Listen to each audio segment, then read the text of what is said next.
हे माझ्या पेरूची बाग आहे आणि त्या बागेमध्ये हे आंतरपीक म्हणून हे हरभऱ्याचे पीक घेतलेलं आहे.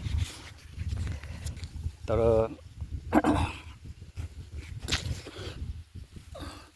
अशा पद्धतीने हे हरभरे आहेत. आज मी माझ्या या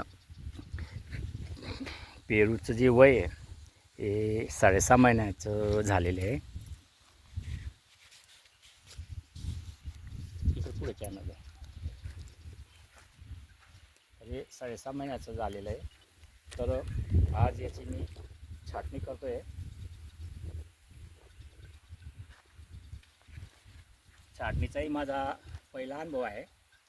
कारण कसं आहे की पहिल्यांदाच मी पेरू लावलेले आहेत.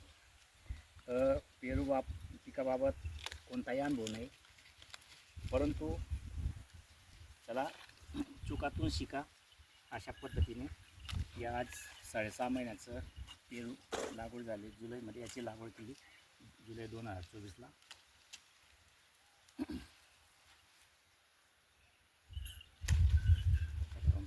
याची जी आता छाटणी आहे, कारण ही छाटणीनंतर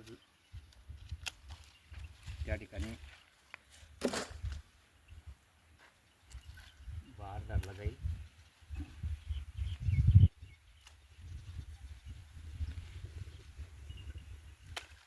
बघू आता कशा पद्धतीने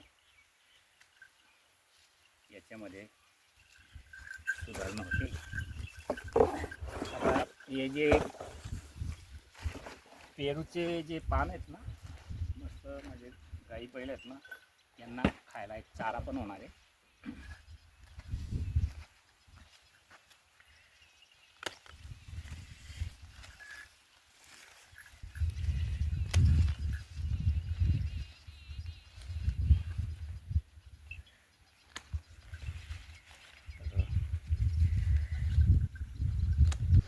बघू आता कशा पद्धतीने हे पुढे आपल्याला मार्ग सापडतो. आजपर्यंत काही शेतकऱ्यांचं मार्गदर्शन घेऊन त्याची वाटचाल केलेली आहे.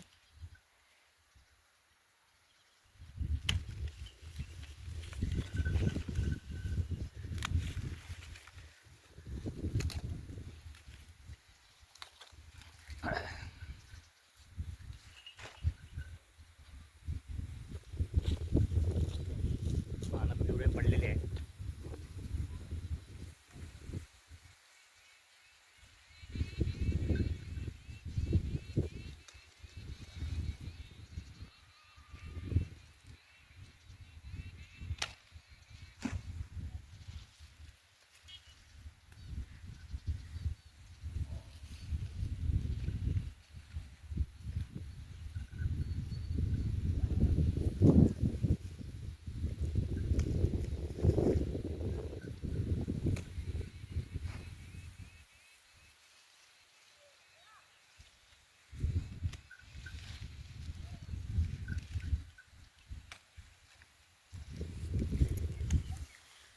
कारण 200 झाडं आहेत आपले पेरूचे. आता या 200 झाडांमध्ये पूर्ण 200 झाडे जगलेली आहेत, पण ते झाड मेलेलं नाही. लावणी आता सुरू केली 11 जुलै 2024ला.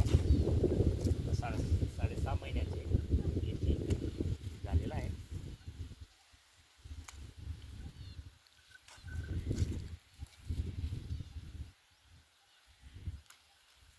कॅमेरा आता अशा पद्धतीने या झाडाचा बुंदा तयार झालेला आहे. या पद्धतीने बघा हे झाड, तर बुंदा तयार झालेला याचा. कारण काही वेळेस अनुभव नसताना काही वेळेस चुकाही होतात आणि चुकातून शिका हे तत्व प्रत्येक व्यक्तीने आणखी बाळगायला पाहिजे.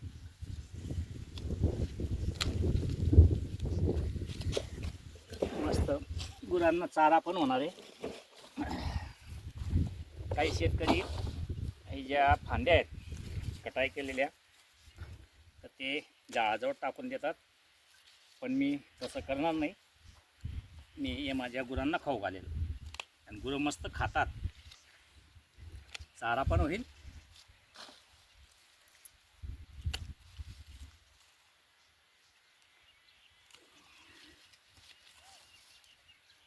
तर मित्र,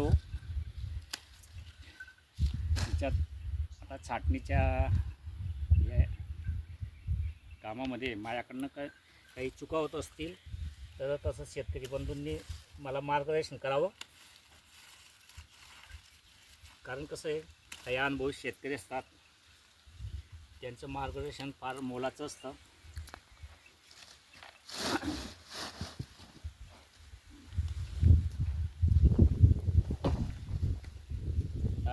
हे जी काही झाडं लहान राहिली तर या झाडांना म्हणजे मिलीबग हा आजाराने ग्रासलेलं होतं, म्हणून ते त्यांच्या फांद्या कट केल्यामुळे हे छोटे राहिलेले आहेत.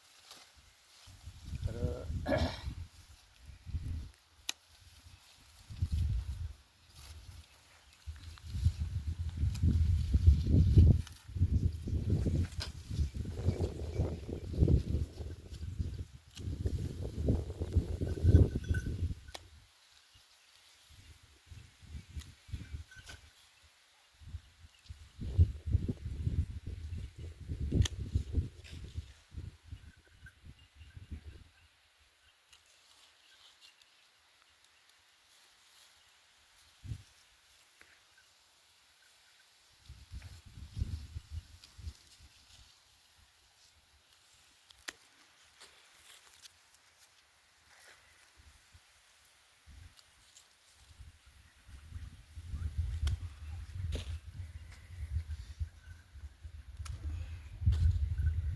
अशा पद्धतीने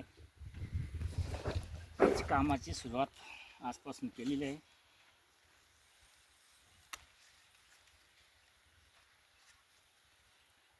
जशी काही पानं पिवळी झालेली आहेत मिलीबगमुळे.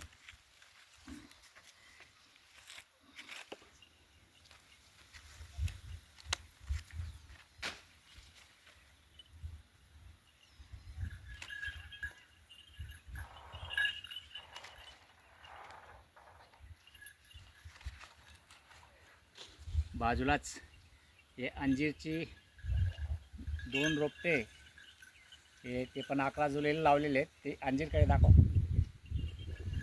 तर ते ट्रायल बेसवरती हे लावलेले आहेत. इकडे जांभळाचं झाड आहे, इकडे दाखव पुढे. हे इकडे बदाम, नंतर चिक्कू, हे 1-2 झाडं जे आहेत इकडच्या बाजूला, तिकडच्या पश्चिमेला, शेताच्या पश्चिमच्या साईडला रामफळची 2 झाडं, त्यानंतर लाल चंदनची 2 झाडं, सफरचंदांची 3 झाडं. अशा पद्धतीने ट्रायल बेसवरती हे जुलै महिन्यात ही झाडं लावलेली आहेत आणि त्यांची पण वाढ चांगल्या पद्धतीने झालेली आहे.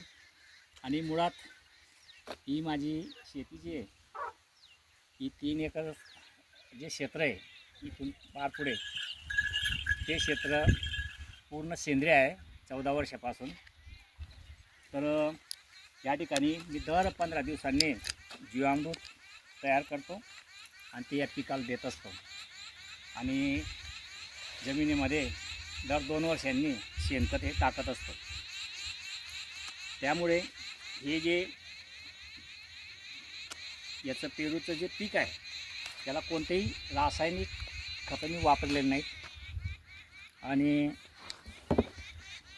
बघा हे हरभरे जे लावले हे सुद्धा पूर्ण सेंद्रिय आहेत. काही ठिकाणी हे हरभरे अशा पद्धतीने लागलेले आहेत. तर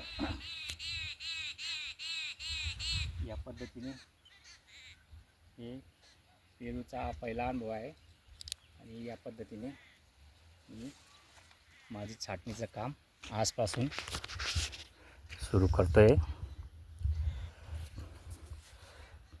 धन्यवाद.